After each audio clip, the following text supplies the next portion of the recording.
আমার স্নেহের সকল দ্বিতীয় শ্রেণীর ছাত্রছাত্রীদের জন্য নিয়ে চলে এলাম অঙ্ক পরীক্ষার ঠিক আগে অঙ্ক বিষয়ে একটি প্রশ্নপত্র।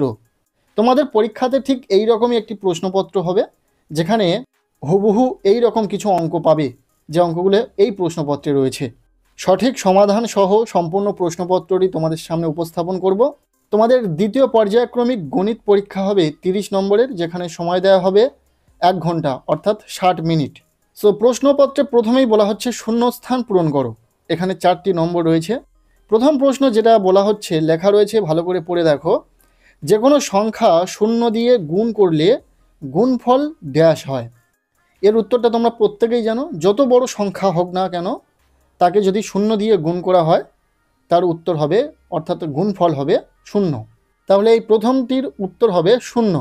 তোমরা খাতাতে উত্তর সহ প্রশ্নগুলো লিখে নিতে পারো। এরপর খড়দাগের প্রশ্ন, একই সংখ্যা বারবার বিয়োগ করার সহজ উপায় হলো ড্যাশ। একই সংখ্যা বারবার বিয়োগ করার সহজ উপায় হলো ভাগ। সো এখানে ভাগ লিখবে।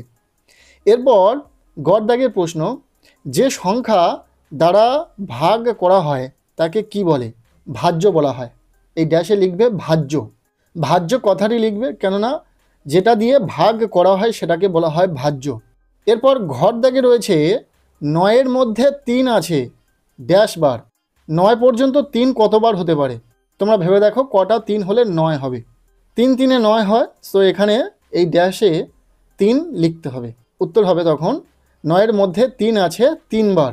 এরপর রয়েছে 2-এর দাগ, বলা হচ্ছে ছোট থেকে বড় সাজাও। এখানে যে সংখ্যাগুলো রয়েছে প্রত্যেকটি তোমাদেরকে ছোট থেকে বড় হিসাব করে সাজাতে হবে। এই সংখ্যাগুলির মধ্যে প্রথমে যেটি ছোট সেটি বসবে, তারপরে তার থেকে বড় যেটা সেটা বসবে, তার থেকে বড় যেটা সেটা বসবে। এইভাবে ছোট থেকে বড় হিসাব করে তোমাদেরকে বসাতে হবে। আমি উত্তর তোমাদেরকে বলে দিচ্ছি। কর দাগে কী কী রয়েছে দেখে নাও। 23 রয়েছে, 65 রয়েছে, 76 এবং 34। সো এগুলির মধ্যে সবচেয়ে ছোট 23। তাহলে প্রথম ঘরটিতে 23 বসবে। এরপর অর্থাৎ 23-এর পর কোন সংখ্যাটি রয়েছে? 34। বাকি দুটোর থেকে এই 34টা ছোট রয়েছে। তারপর দ্বিতীয় ঘরে 34 বসছে। নেক্সট 3 নম্বর ঘরে বসবে 65, কেননা 76-এর থেকে 65 ছোট, এবং সবশেষে 76 বসবে।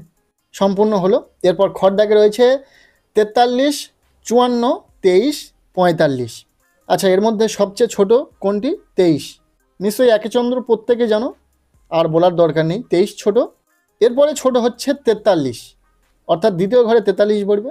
এরপর 3 নম্বর ঘরে 45 বসবে এবং 4 নম্বর ঘরে 54 বসবে। এরপর গড় দাগে রয়েছে 76, 65, 45, 27। প্রথম ঘরে 27 বসবে, যেটা এগুলির মধ্যে সবচেয়ে ছোট।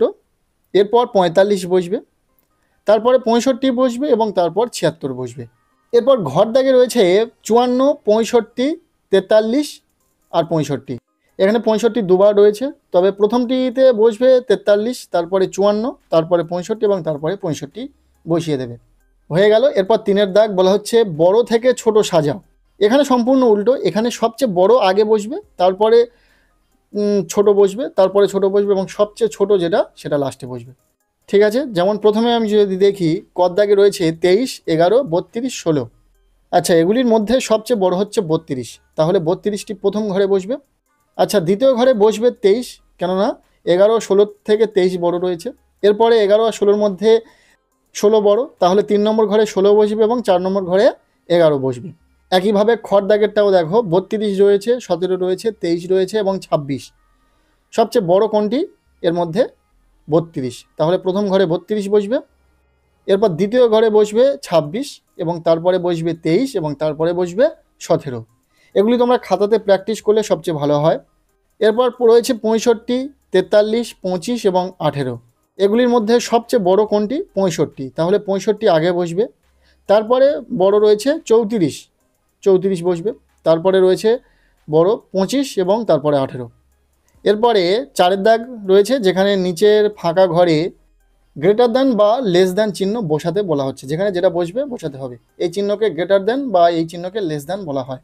আচ্ছা, প্রথমটি দেখে নাও। কর দাগে রয়েছে 34 এবং 65। এই ফাঁকা ঘরে তোমাকে এই চিহ্ন বসাতে হবে। এখানে বলে রাখি, যে দিকটাতে বড় সংখ্যা থাকবে সেদিকে এই চিহ্নের হাঁ করে থাকা মুখটা সেই দিকে থাকবে, অর্থাৎ বড় সংখ্যা যেদিকে থাকবে সেদিকে হাঁ করে থাকা মুখটি থাকবে। যেদিকে বড় সংখ্যা থাকবে, যে হাঁ করে রয়েছে মুখটা, ওই মুখটা সেই দিকে থাকবে। বিপরীত দিকে কোনটা থাকবে, বুঝতে পেরেছো? এরপর 5-এর দাগ বলা হচ্ছে একটি ত্রিভুজ ও একটি বৃত্ত অঙ্কন করো। ত্রিভুজ অঙ্কন তোমরা প্রত্যেকেই জানো, 3 কোণা একটি সিম্বল অঙ্কন করলে সেটা ত্রিভুজ। এখানে 3টি বাহু সমান রাখতে হবে। আর একটি বৃত্ত মানে একটি গোলাকার ছবি আঁকলেই সেটা হয়ে যাবে বৃত্ত।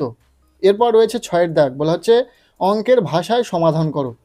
এখানে মূলত দুটি লেখা অঙ্ক রয়েছে। প্রথম অঙ্কটি দেখে নাও, কর দাগে বলা হচ্ছে মাস্টারমশাই ক্লাসে 180টি কলম নিয়ে এলেন, প্রত্যেককে 5টি করে কলম দিলেন, কতজন ছাত্রছাত্রী এই কলম পেল? তো মাস্টারমশাই যেহেতু 180টি কলম এনেছেন, তো প্রত্যেককে 5টি করে দিচ্ছেন, ওই 180 থেকে 5টি করে কলম দিয়ে দিচ্ছেন প্রত্যেককে। তাহলে কতজন ছাত্রছাত্রী পাবে এর হিসাব বের করতে গেলে তোমাদেরকে ভাগ করতে হবে। বুঝতেই পারছো যে প্রত্যেকটি স্টুডেন্টকে 5টি করে কলম দিচ্ছেন, সো 180 5 দিয়ে ভাগ করবে। এখানে আমি ভাগটা করে দেখিয়ে দিয়েছি। যদি 5 দিয়ে 180 ভাগ করো, প্রথমে 18টাকে ধরে নাও, 3 5 15, 18-র নিচে 15 বসিয়ে দিলে বিয়োগ করলে কত হবে? 18 থেকে 15 বিয়োগ করলে 3 থাকবে, এবং 3 বসানোর পর এখানে শূন্যটা নেমে আসবে, 5 ছক 30।